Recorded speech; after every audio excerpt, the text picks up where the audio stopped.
Luca De Meo vient de quitter Renault, on fait le bilan de son passage à la tête du groupe.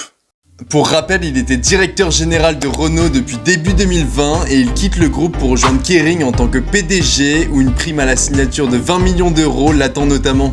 Arrivé chez Renault en 2020, donc il a notamment lancé le plan stratégique Renaulution. Ouais, Renault, Révolution, Renaulution, ouais pourquoi pas.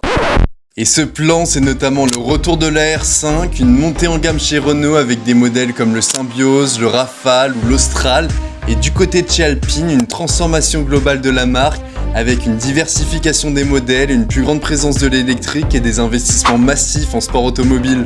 Et mine de rien, ça a plutôt bien marché parce que sous sa présidence, le cours de l'action Renault a presque doublé et fin 2024, le groupe générait un bénéfice d'exploitation record de 4,3 milliards. Mais ce bilan n'est pas tout rose, entre la cessation d'activité en Russie, la diminution des effectifs malgré une pression syndicale forte, Luca De Meo a connu certaines difficultés à la tête du groupe.